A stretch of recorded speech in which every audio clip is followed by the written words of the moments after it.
कोपरगावात महसूल सप्ताह सुरुवात.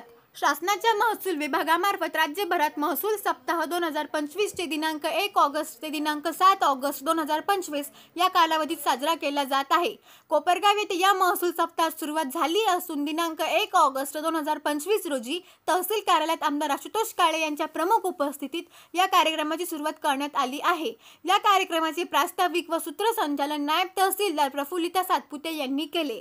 महसूल विभागाच्या योजनांची माहिती, लाभ व सेवा नागरिकांपर्यंत प्रभावीपणे पोहोचवण्यासाठी शासनाने हा उपक्रम राबवण्याचा निर्णय घेतला आहे, अशी माहिती त्यांनी दिली. तहसीलदार महेश सावंत यांनी महसूल सप्ताह निमित्ताने विविध कार्यक्रमाची माहिती दिली. आमदार आशुतोष काळे या प्रसंगी म्हणाले की जनता करातून शासनाची तिजोरी भरते. या कराच्या माध्यमातूनच प्रशासकीय यंत्रणेचा खर्च भागवला जातो.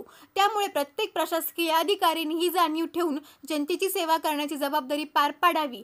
प्रशासन आणि जनता यांच्यात विश्वासाचे नाते निर्माण होण्यासाठी पारदर्शक आणि तत्पर सेवा अत्यंत आवश्यक आहे, असे मत आमदार आशुतोष काळे यांनी व्यक्त केले. यावेळी तहसीलदार महेश सावंत, तालुका कृषी अधिकारी मनोज सोनवणे, भूमी अभिलेख विभागाचे रमाकांत डाहोरे, दुय्यम निबंधक पोपटराव कुसळकर, नायब तहसीलदार प्रफुल्लिता सातपुते, चंद्रशेखर कुलते, मनीषा कुलकर्णी आदींसह मंडल अधिकारी व महसूल विभागाचे कर्मचारी उपस्थित होते. अमोल फोपसे, पुरवठा निरीक्षण अधिकारी चंद्रशेखर कुलते, महसूल नायब तहसीलदार प्रफुल्लिता सातपुते, निवासी नायब तहसीलदार नलिनी साळुंके, राजेंद्र सांबरे, संजय आंबले, सचिन आभाळे, विनोद कुटे, गोरक्षनाथ महाजन, तुकाराम मंचरे, अश्विनी निर्मळ, सतीश गायके, हरिप्रसाद माळी, अंजना पवार, कोमल खोडके, राजीव चौरे, मच्छिंद्र पोकळे, अनिल मांढरे, वैशाली कोल्हे, विकास खाडे आदी महसूल कार्यालयातील कर्मचारी अधिकारी यांनी उत्कृष्ट काम केल्याबद्दल प्रशस्ती पत्रक देऊन सन्मानित करण्यात आले.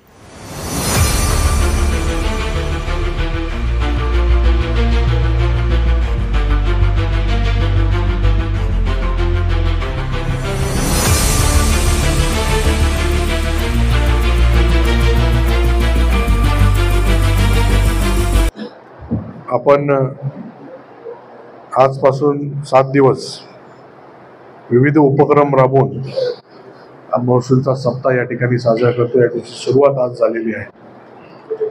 वर्षभर जे काही आपण चांगली कामगिरी करणारे सर्व कर्मचारी आहेत, सगळे चांगले काम करण्याचा प्रयत्न करतात, परंतु त्यातल्या त्यात ज्याचं उत्कृष्ट काम आहे सगळ्यांच्या वरती म्हणजे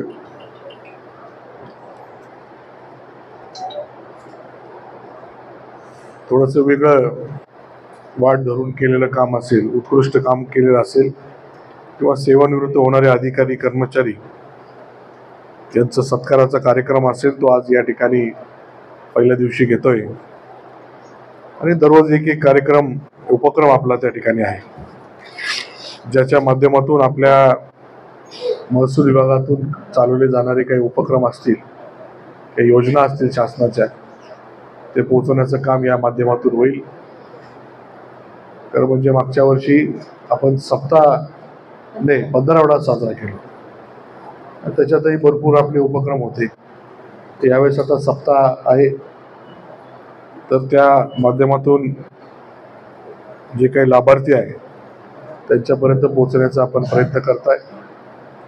तर हा सप्ताह न राहता वर्षभर आपण जे काय आपले लाभार्थी आहेत, जे काय आपले गरजू लोक आहेत, यांना मदत करण्याचा आपण सातत्याने प्रयत्न करावा. मी जे काय आपल्या छत्रपती शिवाजी महाराजांचं महाराजस्व अभियान शिबिर झालं, त्या शिबिरामध्ये पण आपल्याला मी विनंती केली होती का आपण सर्वजण समाजामध्ये प्रत्येक घटकाशी संपर्कात असणारे लोक आहेत.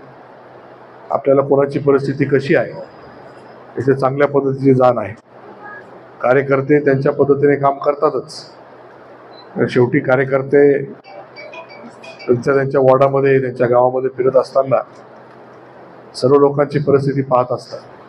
तसंच आपणही पाहत असता का आपल्या संपर्कात येणारे लोक आहेत त्याची काय परिस्थिती, त्याच्यामध्ये लाभार्थी कोण होऊ शकतं, कोण पात्र होऊ शकतं, याची पण चांगली जाण आपल्याला आहे.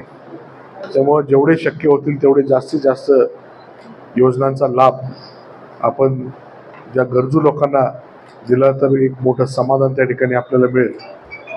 आपण या सर्व ज्या योजना आहेत, निराधार लोकांसाठी, दिव्यांग लोकांसाठी, या योजना पोहोचवण्यासाठी आपण जेवढे शक्य होतील तेवढे करणारच आहे. आणि आपण जास्त वेळ न लावता महिन्याला किंवा 2 महिन्याला आपण ती मिटिंग घेऊ, त्यांना लवकरात लवकर लाभ कसा चालू होईल याचा प्रयत्न आपण त्या ठिकाणी करतो.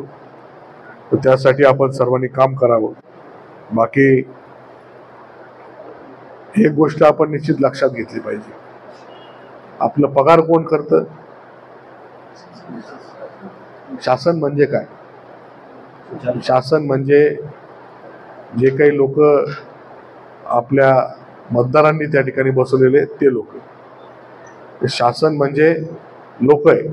तुमचा पगार ही सर्वसामान्य जनता करते आणि त्यांची सेवा करण्याचं काम आपण त्या ठिकाणी केलं पाहिजे. कारण आपण त्यांची सेवा जर केली नाही तर मग जनतेमध्ये उद्रेक झाल्याशिवाय राहणार.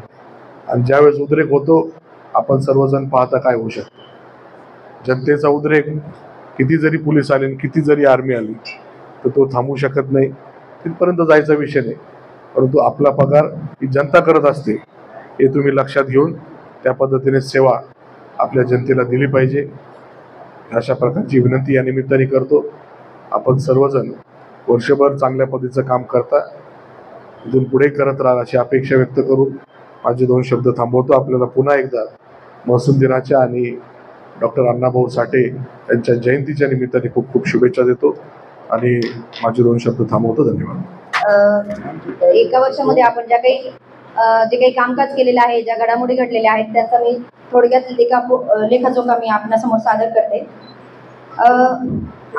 महसूल विभागाकडून आपण वेगवेगळ्या योजना या वर्षभरात आयोजित केलेल्या आहेत आणि त्याच्यामध्ये आपण अतिशय उत्कृष्ट कामगिरी केलेली आहे. मुख्यानं सांगायचं झालं तर या वर्षभरामध्ये 24-25 करिता आपल्याला 1200 कोटींचं टार्गेट होतं आणि ते टार्गेट आपण यावेळी अचीव केलेलं आहे. आणि त्याचबरोबर EQJ कोर्ट्स मार्फत आपण ज्या काही केसेस होतात आपल्याकडे, त्या केसेस EQJ कोर्ट्स मार्फत आपण EQJ कोर्ट्समध्ये त्या केसेस आपण टाकलेल्या असतात आणि सगळे आदेश त्या EQJ कोर्ट्स मार्फत सगळ्या शेतकऱ्यांना उपलब्ध होतात. आता कोणताही आदेश घेण्यासाठी त्यांना तहसील कार्यालयात येण्याची आवश्यकता नाही. तर शेतकरी किंवा जे कोणी आपले खातेदार आहेत ते त्यांचे जे काही सुनावण्या असतील त्यामध्ये ते आपले आदेश EQJ कोर्ट्स मार्फत घेऊ शकतात. अशा जवळपास 400 केसेसमध्ये आपण वेगवेगळ्या प्रकारच्या 400 केसेस म्हणजे त्या 155 द्वारे दुरुस्तीच्या केसेस असतील किंवा रस्त्याच्या केसेस असतील, रस्ता मागणीच्या केसेस असतील, अशा इतर काही केसेस असतील ते अशा जवळपास 400 केसेस आपण या कालावधीमध्ये मार्गी लावलेले आहेत.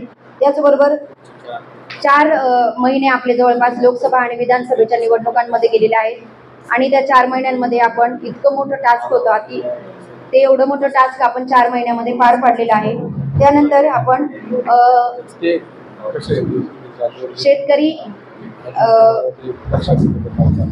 शेतकऱ्यांना वर्ग 2च्या जमिनी वर्ग 1 करून देण्याबाबत सिलिंगच्या जमिनी होत्या त्या जमिनी वर्ग 2च्या वर्ग 1 करून देण्यामध्ये जवळपास 480 शेतकरी त्याच्यामध्ये त्या योजनेमधून त्यांना लाभ मिळालेला आहे. त्याच्यामध्ये 764 गट आणि 110.34 कोटी इतका शासनाचा महसूल आपण त्याच्यामध्ये शेतकऱ्यांना माफ केलेला आहे. म्हणजे यापूर्वी ज्या सिलिंगच्या शेतकऱ्यांना ज्या जमिनी मिळाल्या आहेत त्या वर्ग 2च्या वर्ग 1 करण्यामध्ये 50% जवळपास आपल्याला बाजार मूल्याच्या 50% रक्कम भरून घ्यावी लागत होती. तर ती रक्कम आपली ही जी योजना आहे ज्याच्यामध्ये आपण शेतकऱ्यांना लाभ दिला, वर्ग 2च्या वर्ग 1 करून घेतल्या, त्या जमिनीमध्ये जवळपास 110.34 कोटींचा महसूल आपण माफ केलेला आहे. जाण्याचा शासनाचा सध्याचा जो मानस आहे त्या उद्देशाला अनुषंगून हा महसूल सप्ताह आपण यावर्षी साजरा करणार आहोत. अनेक योजनांचा लाभ तळागाळातील लोकांपर्यंत आणि सामान्य माणसापर्यंत कसा पोहोचवता येईल हा शासनाचा मुख्य यामागचा उद्देश आहे. आणि सरकारचा सर्वात महत्वाचा आणि केंद्रबिंदू कोण असेल तर सामान्य नागरिक आहे. आणि महसूल खातं हे शासनाचा आरसा किंवा शासनाची प्रतिमा म्हणून गणलं जातं. 1 ऑगस्ट 1990 पासून महसूल दिन साजरा केला जातो आणि या दिनानिमित्त वर्षभर आमचे लोक काम करत असतात आणि जे काम करतात, जे काही रिटायर होणार आहे, ज्यांची सेवापूर्ती झालेली आहे, अशा लोकांच्या पाठीवर थाप देण्याचं देखील काम या दिवशी केलं जातं. म्हणजे असं सामान्यामध्ये अशी प्रतिमा बऱ्याचदा होती की महसूलचे कर्मचारी म्हणजे फक्त वसुली करणारे कर्मचारी आहेत, असंच आहे. आमचं ते बेसिक काम आहे. महसूल वसुली करणं हे आमचं बेसिक काम आहे. त्याचं डिपार्टमेंटचं नावच आहे रेव्हेन्यू डिपार्टमेंट. परंतु कोणाकडनं काही वसुली करायची असेल तर ते बऱ्याचदा अप्रिय ठरतं किंवा लोकांना अडचण वाटते किंवा लोकांना नकोच वाटतं.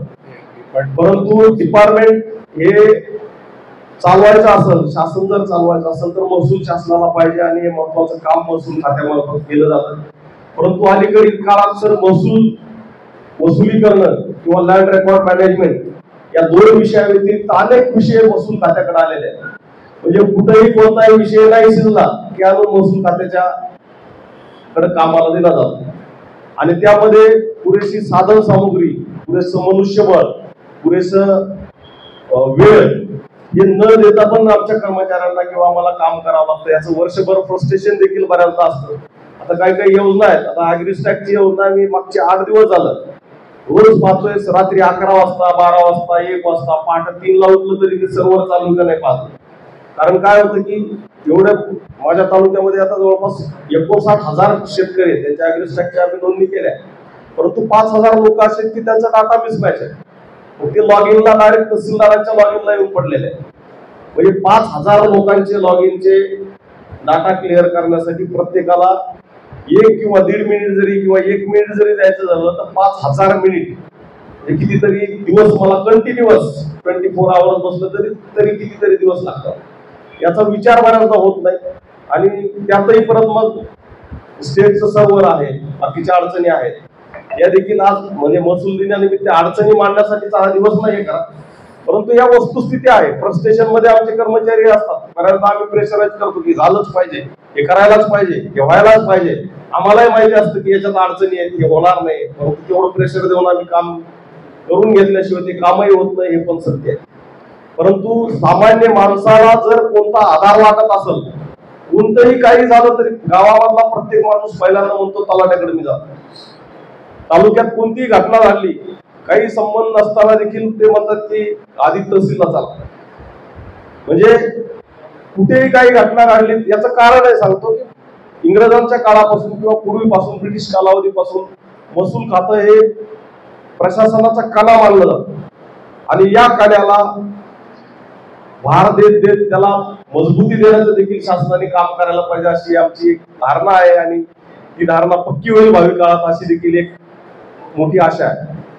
तर या आजच्या दिवसानिमित्त मी कर्मचाऱ्यांना, सगळ्या माझ्या बांधवांना हेच सांगू इच्छितो की सर काही उत्कृष्ट कर्मचाऱ्यांचा आपल्या हस्ते प्रशस्ती पत्र देऊन गौरव देखील आम्हाला करायचा आहे.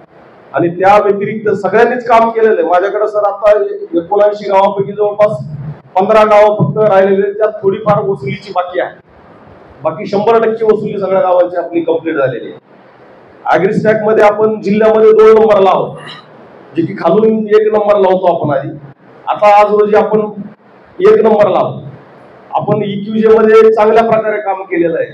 महसुली न्यायालयीन खटले जे आहेत ते पुढच्या 6 महिन्यात मी तुम्हाला गॅरंटी देतो, नाही सर आश्वासन देतो की माझ्याकडे एकही प्रकरण 5 महिन्याच्या पुढचं चालणार नाही.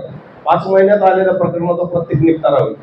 आणि काही रस्त्यांची आपण एक नाविन्यपूर्ण, परवा दिवशी मला सांगायला आनंद वाटेल की माननीय जिल्हाधिकारी महोदयांनी महसूल मंत्र्यांकडे देखील सांगितलं की आपल्या तालुक्यामधून हा पहिला उपक्रम चालू झाला की बांधावरच न्याय द्यायचा प्रकार. आणि मला सांगायला आनंद या ठिकाणी अतिशय वाटेल की 65 प्रकरणापैकी माझ्याकडे सर आपण 50 प्रकरण बांधावरच मिटून टाकले. म्हणजे वादी त्याच ठिकाणी बसवायचे. म्हणजे सगळे तलाठी माझ्या जेव्हा व्हिजिटला जातात ते देखील साक्षीदार आहेत. मला द्यावा लागतो एखादा तास. बरेच जण माझे सहकारी म्हणतात की तू किती वेळ देतो. म्हणलं तास 1.5 तास, एका केसला 2 तास लागतात मला. एवढा वेळ द्यायची काय गरज आहे. आम्ही पंचनामा करतो, वापस येतो, जबाब घेतो, त्याच्यानंतर हे होतं ऑर्डर पास करतो. परंतु मी एक अनालाइज केलं सर की बांधावर जाऊन न्याय जर दिला किंवा तिथल्या तिथं प्रकरण मिटवलं की माझा 1 तास वाया जाईल. परंतु पुढे त्याच्यानंतर 5-7 हिअरिंग जे होणार आहेत त्या प्रत्येक हिअरिंगला 15-10 मिनिट जरी धरलं तरी त्याचे 2-3 तास होतात. किंवा त्यामध्ये मी निकाल देऊनही त्यांचं समाधान होत नाही, ते अपिलात जातात. महसूल यंत्रणेचे रेकॉर्ड काढायला त्यांचा वेळ जातो, त्यांचे चक्रा मारायला वेळ जातो, अभिलेखापासून बाकीच्या गोष्टींसाठी वेळ जातो. अपिलात गेल्यानंतर तिथं वकील लावा, तिथं त्यांचा पैसा खर्च होतो, परत त्या वरिष्ठ अधिकाऱ्यांचा देखील तेवढाच वेळ जातो आणि एवढं करून देखील अंतिम समाधान नागरिकांना मिळत नाही. त्याच्यासाठी मी एक प्रयोग केला, जस्ट पहिल्यांदाच आपल्याकडे केला होता आणि तो 2-3 ठिकाणी यशस्वी झाला. नंतर मी म्हणजे त्याच्यातली नाळ सापडणे म्हणतो ना आपण, ही नाळ सापडली की लोकांना कशामुळे आहे नळ सापडली. तर त्याच्यामध्ये अडचण अशी होती की बऱ्याच ठिकाणी रस्ता अडवला जातो किंवा रस्त्याचा प्रश्न निर्माण होतो, परंतु त्याच्या माग कारण तिसरंच असतं. म्हणजे सोयरिकीमध्ये कोणीतरी कोणाला तरी बोललं, कोणीतरी कार्यक्रमाला याला बोलवलंच नाही, कंदुरीला बोलवले नाही, या कारणावरून देखील रस्ते बंद झालेले आम्हाला आढळले. काही ठिकाणी असे उच्च विद्याभूषित जजेस लोक आहेत किंवा सुपर क्लास 1 ऑफिसर्स आहेत, हे देखील कोंबड्याच्या झुंजीप्रमाणे भांडताना मी पाहिले, परंतु त्या ठिकाणी देखील ते प्रकरण जागेवर मिटले.